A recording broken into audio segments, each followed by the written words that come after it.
Decatur Central. Appreciate everyone being here with us today. It's nice to see everyone, even though we're not in person. So thanks for making time to talk about a few things and kind of get organized as a district. I want to first thank President Armstrong and the IIAAA leadership for everything that they've done, last spring, this summer, and leading into this fall for us, and just really appreciate their involvement and their effort. So thank you guys for everything that you've done.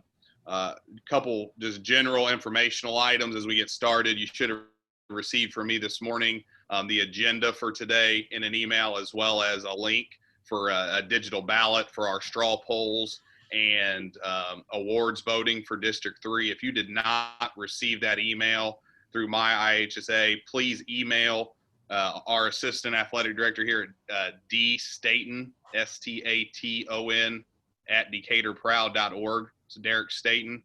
He'll send you that link as the meeting's going on here today, but most of you should have received it in your email this morning. Want to start with bringing in Mike Mossbrooker from Mooresville to talk about our IIAAA conference, kind of how we've progressed from last year to this year and what goes with that. So Mike, you have the floor to talk about the conference. Sure. Thanks, Justin. What I can tell you is Bruce Whitehead and myself have met with the people at the Marriott a couple of different occasions this fall, and we last week signed a 3-year contract with the Marriott.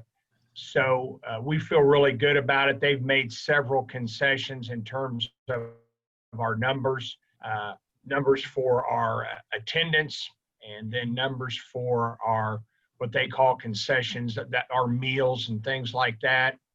So we feel pretty good about that moving forward. For those of you who don't know, we've looked at different sites in central Indiana and actually outside of central Indiana, and this site just makes the most sense. So we're going to be there for 3 more years and look forward to it.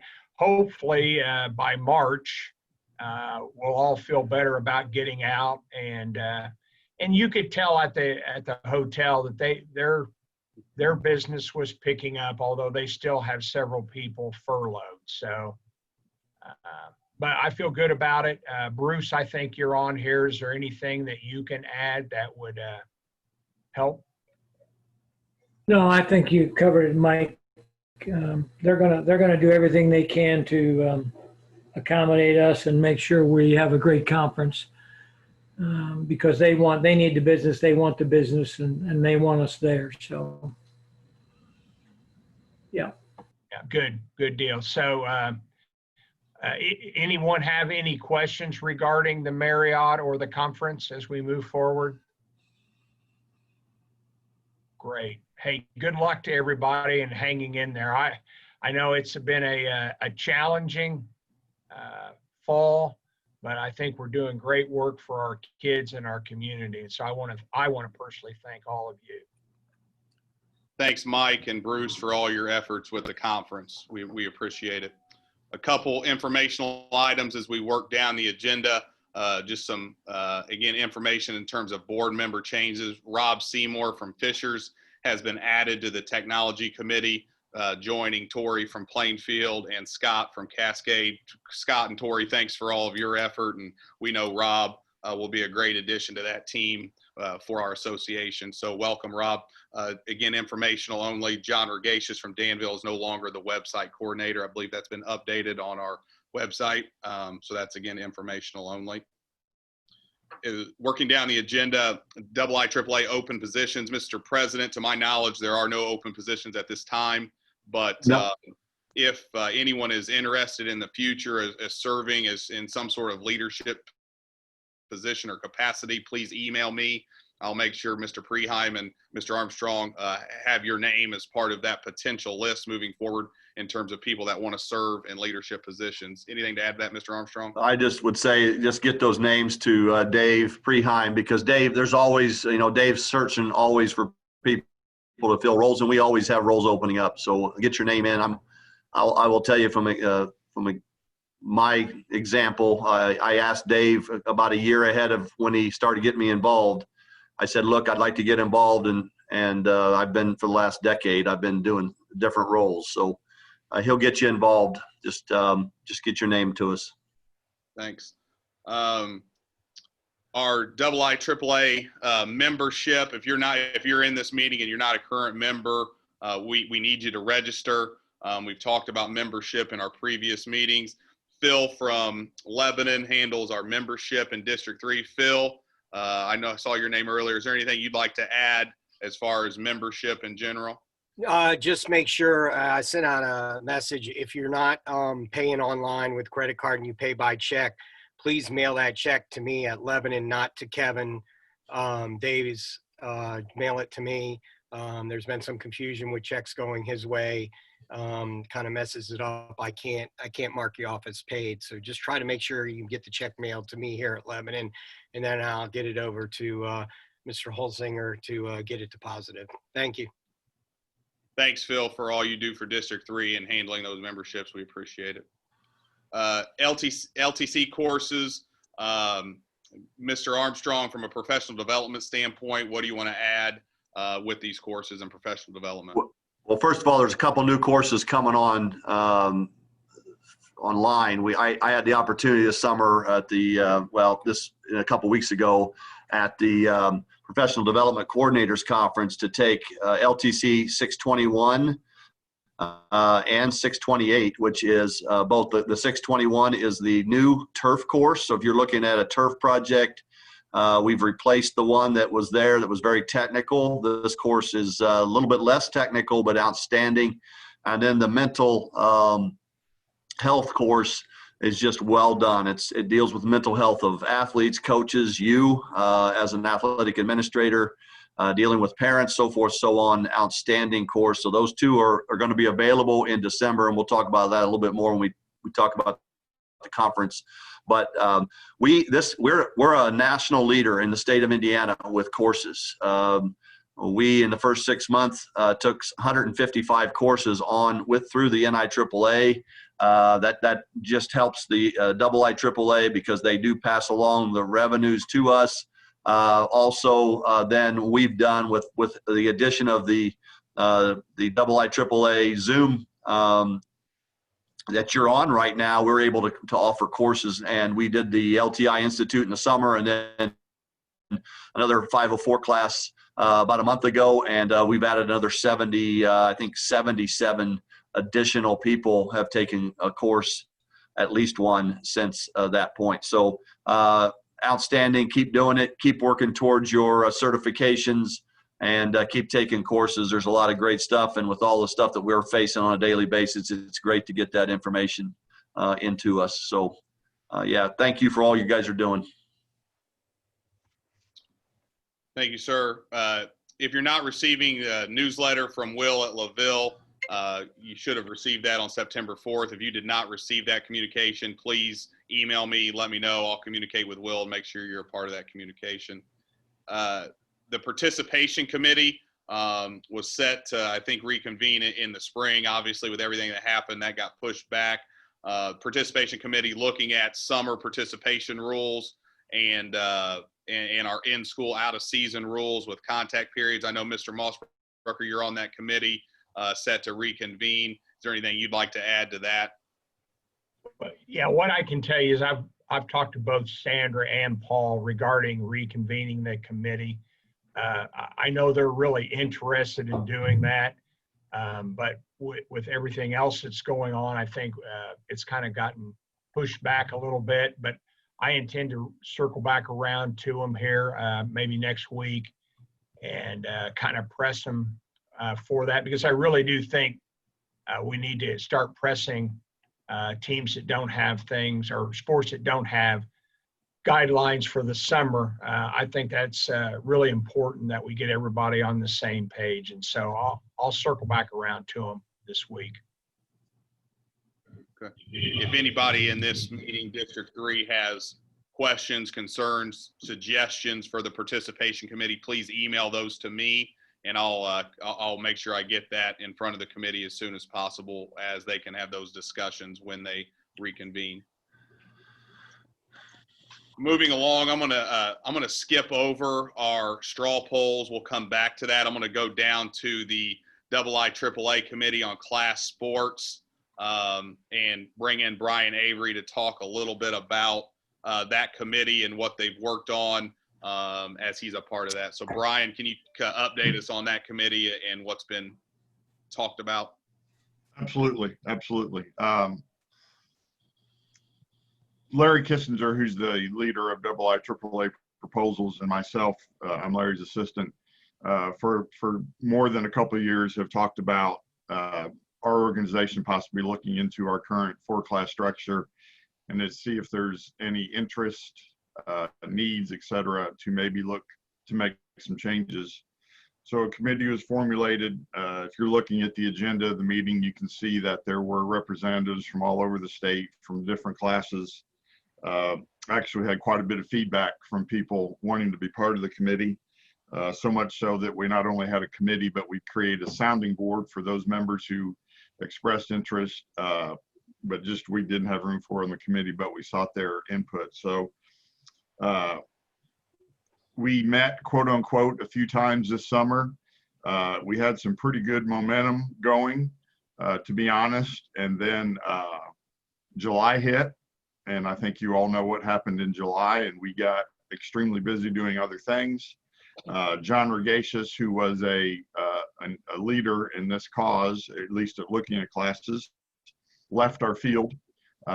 So we had gotten to the point that we were actually putting together what we thought sectionals might look like in baseball and softball and basketball and volleyball. And we kind of divided the committee into 2 groups, and we're in the process of doing that when things kind of slowed down a little bit. But as you can see, the preeminent feelings in terms of adjusting our current 4-class system, there were 3 issues that always arose.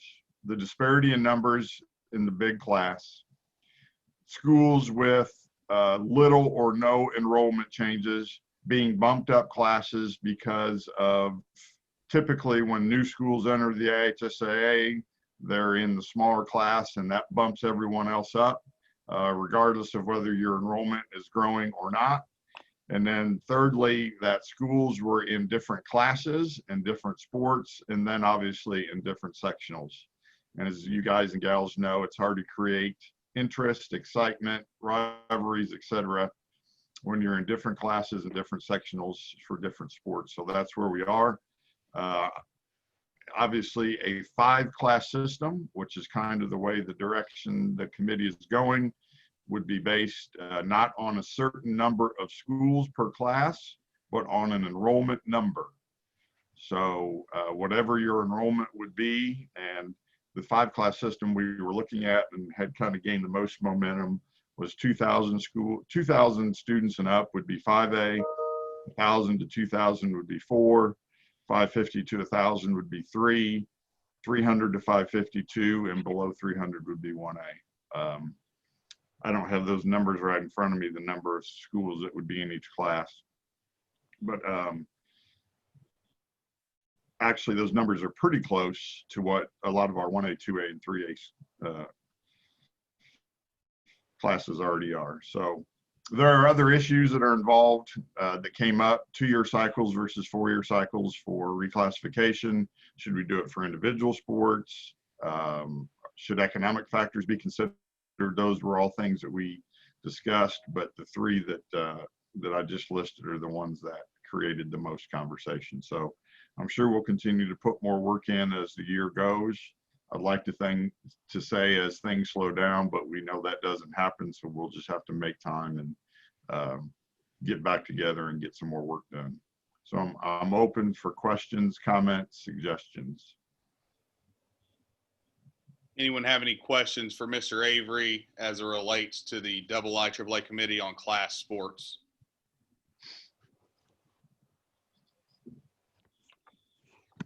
Okay, moving back to the top of the talking points, 2 of the major straw polls, or the two major straw polls that we need to discuss and get some data on today, dealing with mercy rules for basketball and soccer. We'll talk basketball first.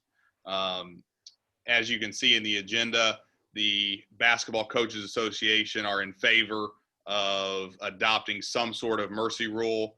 Looks about 65% in favor of having some sort of mercy rule. And what that mercy rule looks like, we've got two options in front of us that we're trying to collect some data on statewide. And it looks as if whether we're going to have at a 40-point margin that a running clock takes place, stopping only between quarters and for timeouts. And if that score got to 30, we would resume normal operation. That's one option. And then the other option is same format, but using more of if the differential got 30 points and then you got within 20, it would return to normal operation. So two things we're looking at here, 40-point kind of starting the mercy rule with 30 points, reverting back to normal operation, or 30 points with 20 points reverting back to normal operation. Mr. Armstrong, anything clarifying for that I may have missed? Nope, you were right on. So if you could open up your link that I sent you for the straw poll, you'll see those two options, A and B, the 40-point margin or the 30-point margin, what you would be in favor of in seeing in basketball.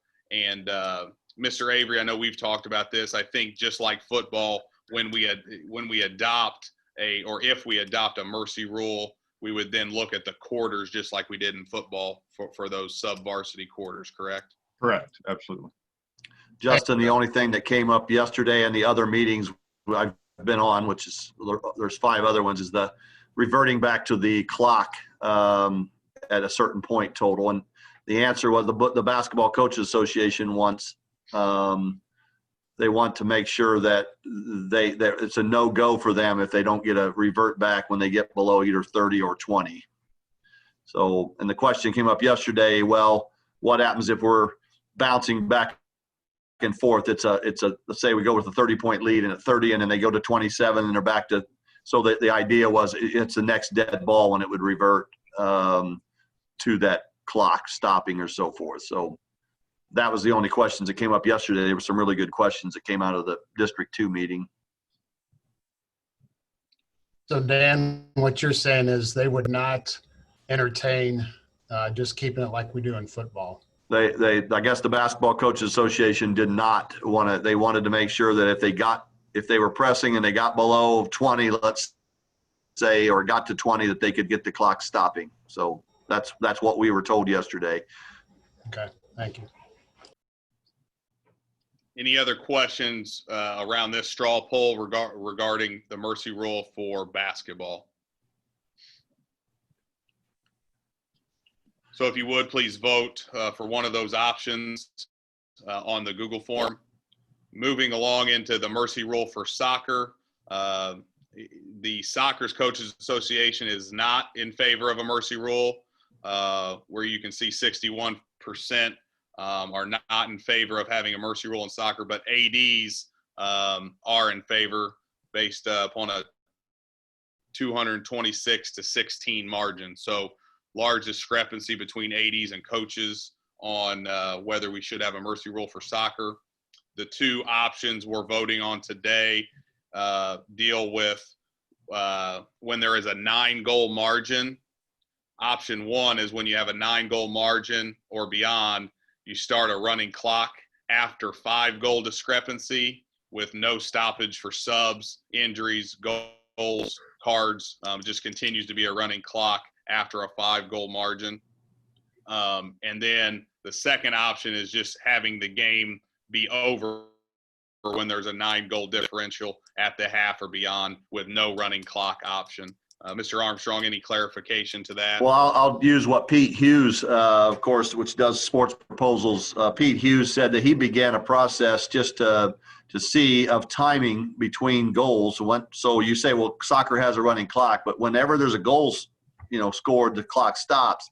He said he's been timing it all year, and he's an average of just about 2 minutes between when the goal is scored and when the kickoff. So if you got a 9-0 game or a 10-0 game, you're adding another 20 minutes to the contest if you don't have a running clock. So he just wanted to point that out.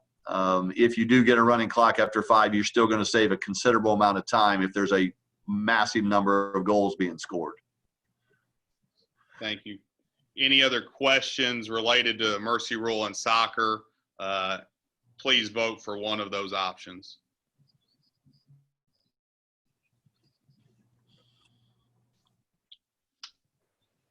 Mr. Armstrong mentioned individual sports proposals, and Pete Hughes, I talked to Pete. This is a year for individual sport proposals. He said at the current time, he does not expect to have any proposals. He mentioned that most of these individual sport coaches are just hoping to have a season at this point, and didn't expect any proposals. If anybody has any suggestions or ideas for individual sport proposals, you can email me and I'll make sure Pete gets those, or email Pete directly at close. Hey, Justin. Yes, I just wondered, has anybody made any conference rules or kind of decided yourselves what a mercy rule in JV or freshman football would look like? Is everybody still using 35, or are you going lesser amounts?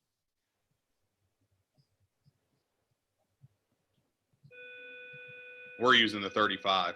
Okay. Anyone else? So it doesn't seem like there's any deviation from that at sub-varsity.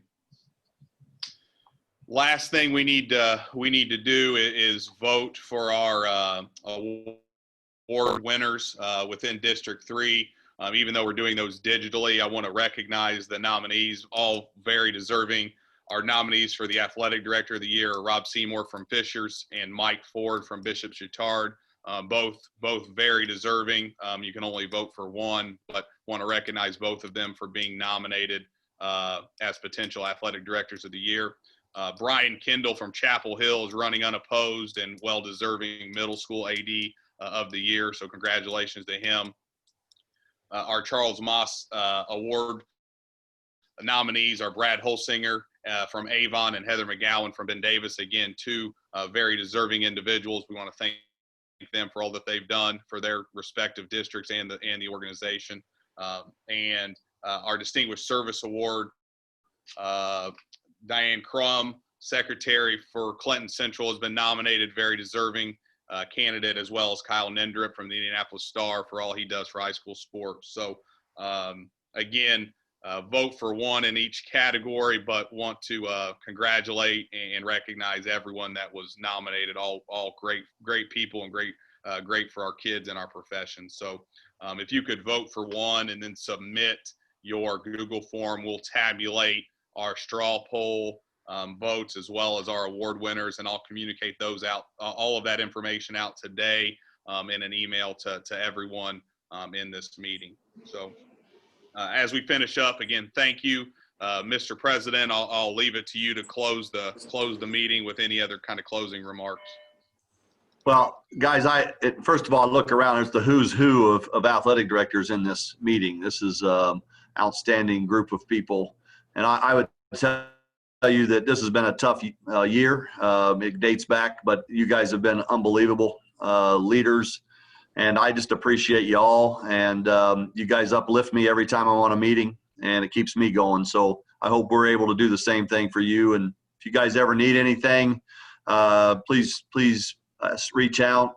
I would ask you that we have another athletic administrator right now, Tony Ugan at Blackford, who was on our meeting for a short time yesterday, who's been fighting COVID and has been in really bad shape. You might reach out to him and just kind of uplift him. He's got a long road to go. He is home, but he's still having a lot of trouble. So you might reach out to him, but appreciate you all. And let's keep working at this. We're getting it done. I never thought that would happen, but we're in most places, we're getting this done and playing most of our contests. So that's coming from you guys staying in there and working at it every day.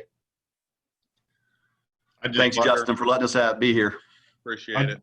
I just want to commend Justin on his efforts the past several years. He's been a very conscientious, organized, and willing leader of our section and district. And it's not an easy job putting these things together, especially under crazy circumstances and organizing everything. And shout out to Justin for a job well done. I will tell you that Justin reached out to me multiple times coming into this meeting and very prepared. I appreciate that very much. Thanks, guys. Everybody enjoy their day and good luck with the rest of the fall and starting the winter. Appreciate everyone. Justin, you had at one point 91 people on this meeting. 91. Thank you, sir.